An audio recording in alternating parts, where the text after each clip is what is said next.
किराएदार बेटा। उठ जा नालायक, सुबह के 8 बजने को है, तुझे एग्जाम नहीं देना क्या? थोड़ी देर और सोने दीजिए ना पापा। तू उठता या फिर मैं तेरे ऊपर पानी फेंकूं? रोज गधों की तरह सोता रहता है, पेपर की कोई टेंशन ही नहीं है। और एक हमारा समय था जब हम पेपर में फेल होने के डर से रात भर पढ़ा करते थे, सो ही नहीं पाते थे। तो क्या आप उसका बदला मुझसे लेंगे? मैं 15 मिनट बाद उठ जाऊंगा, आप प्लीज जाइए, मुझे डिस्टर्ब मत कीजिए। इतना कहकर रौनक रजाई ढककर फिर से सो जाता है। तू ऐसा नहीं मानेगा, रुक मैं अभी पानी लेकर आता हूं। बस फिर क्या था, इतना कहकर वो भागते हुए बाथरूम में जाते हैं और पानी की एक बड़ी सी बाल्टी लाकर रौनक के ऊपर फेंक देते हैं। पानी पड़ते ही रौनक झट से उठ जाता है। ये आपने क्या किया पापा? अब तू उठेगा नहीं तो यही करना पड़ेगा ना। वैसे थैंक्स डैड, आपके कारण ना अब मुझे नहाने की भी जरूरत नहीं पड़ेगी।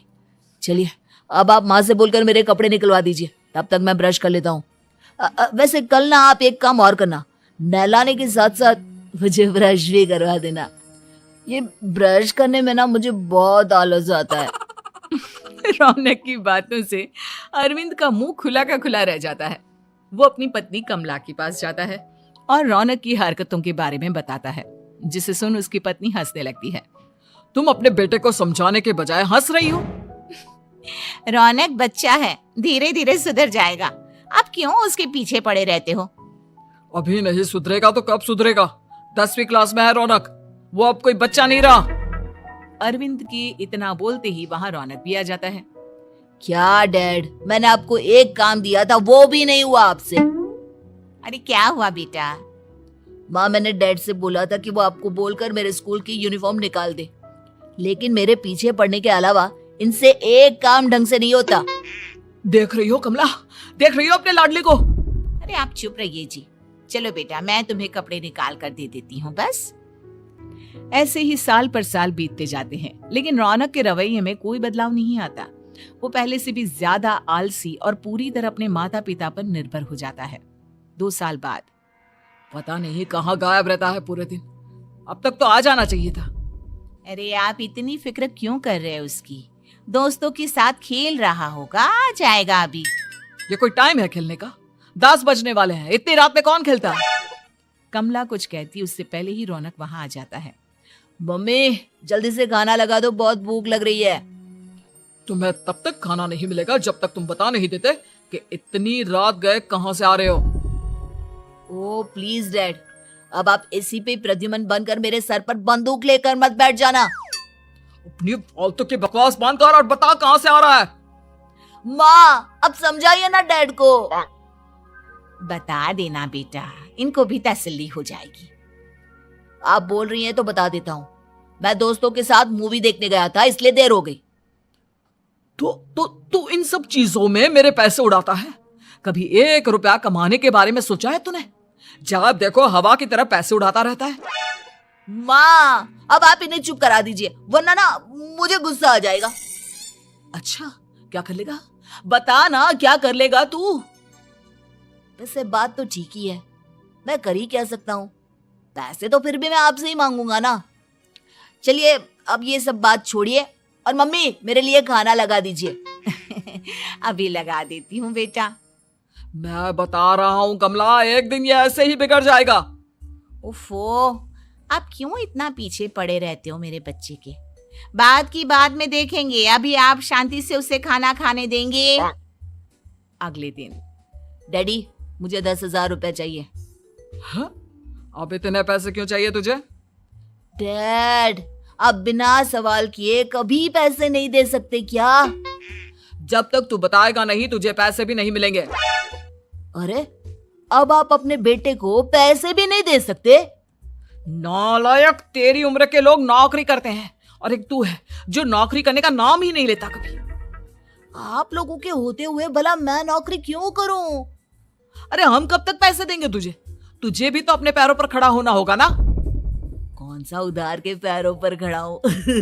अपने ही तो पैरों पर खड़ा हूं मैं। इसी तरह रौनक दिन प्रतिदिन लापरवाह होता जाता है उसकी लापरवाही को देखते हुए अरविंद और कमला अपने बेटे की शादी कराने का फैसला लेते हैं और 1 महीने के अंदर अंदर ही रौनक की शादी मेघा नाम की लड़की से करा देते हैं। शादी के कुछ दिन बाद, रौनक, मुझे एक अच्छी सी साड़ी चाहिए, आप ला दोगे ना? हाँ हाँ, क्यों नहीं। कितने तक की आती है साड़ी? यही करीब 5,000 तक की। तुम चिंता मत करो, मैं आज ही डैडी से पैसे मांगकर तुम्हारे लिए साड़ी ले आऊंगा। आप कब तक ऐसे ही अपने पापा से पैसे मांगते रहेंगे? कोई अच्छी सी नौकरी क्यों नहीं कर लेते आप? अरे डैड के होते हुए मुझे नौकरी करने की जरूरत ही क्या है? पर आप ऐसे कब तक उनसे पैसे मांगते रहेंगे? कुछ आपको अपने दम पर भी तो करना होगा ना। अब तुम भी बाकी लोगों की तरह मुझे ज्ञान देना शुरू मत कर देना। साड़ी चाहिए ना तुम्हें, मिल जाएगी बस। इतना कहकर रौनक अपने पिता से पैसे मांगने चला जाता है। डैडी, मुझे 5,000 रुपया चाहिए। अब 5,000 क्यों चाहिए तुझे? वो मेघा को साड़ी चाहिए थी। अरविंद आगे बिना कुछ कहे चुपचाप उसे पैसे निकाल कर दे देता है। कुछ दिन बाद, तुम्हें नहीं लगता कमला, रौनक हम पर पहले से भी ज्यादा डिपेंड हो गया है? मुझे तो अब उसके भविष्य की चिंता होने लगी है।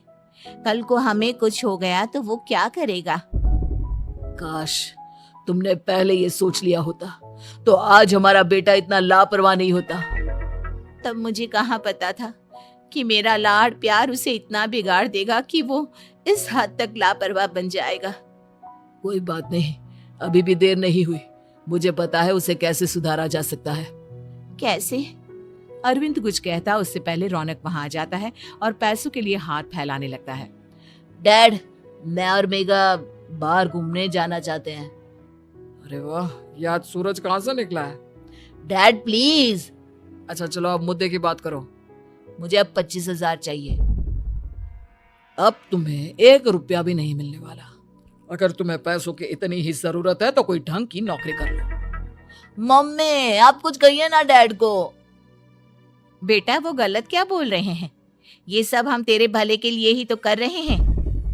मम्मा, मैंने बताया ना आपको, मुझे नहीं करनी कोई जॉब वॉब।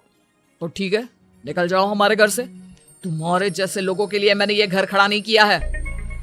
जितना ये घर आपका है ना, उतना ही मेरा भी है। मैं कहीं नहीं जाने वाला। जाना तो पड़ेगा ही तुझे, क्योंकि अब मैं तेरा कोई भी खर्चा नहीं उठाने वाला। ठीक है, मत उठाइए मेरा खर्चा, मैं अपने दम पर भी जी सकता हूँ। तो बेशर्मों की तरह अब तक यहाँ क्यों खड़ा है? अपना सामान ले आओ, निकल जाए यहाँ से।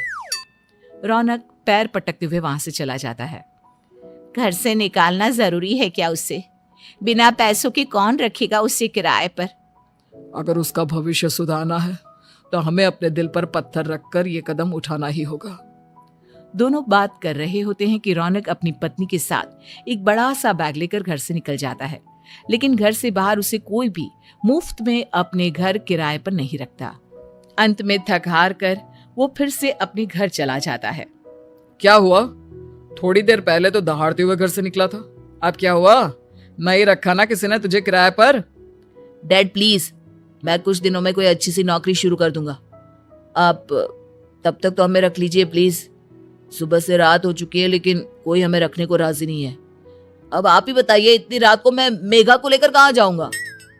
ठीक है ठीक है, बहू की वजह से मैं तुझे घर पर रख रहा हूँ, लेकिन तू इस घर में एक बेटे की नहीं बल्कि एक किराएदार की हैसियत से रहेगा।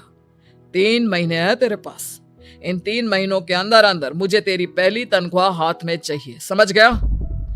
पक्का डैड, इन 3 महीनों के अंदर अंदर तो कोई बढ़िया सी नौकरी ढूंढ ही लूंगा मैं। ऐसे ही धीरे धीरे समय बीतने लगता है और अरविंद के दिए 3 महीनों में से 2 महीने बीत चुके होते हैं। पापा जी ने हमें 3 महीने दिए थे, जिसमें से 2 महीने तो बीत चुके हैं। अब ये आखिरी महीना बचा है। अरे तुम चिंता मत करो, आज मेरा ना 2 जगह इंटरव्यू है, दोनों में से कहीं ना कहीं तो जॉब लगी जाएगी। अच्छा, all the best. Raunak interview के लिए निकल जाता है, जिसके बाद शाम में रौनक घर आता है। कैसा गया इंटरव्यू? आपकी नौकरी लगी या नहीं? अरे पहले सांस तो ले लेने दो अच्छे से। बताइए ना, मुझसे तो जरा भी इंतजार नहीं हो रहा है। वो दरअसल बात यह है कि मेरी नौकरी तो लग चुकी है लेकिन पैसे बहुत कम है। कितने पैसे हैं? 15,000। इतने में अरविंद और कमला मिठाई का डिब्बा लेकर आ जाते हैं। बधाई हो बेटा। हम जानते थे तेरी जॉब जरूर लगेगी। लेकिन मेरी सैलरी बहुत कम है मम्मा। कम है तो क्या हुआ, धीरे धीरे बढ़ जाएगी।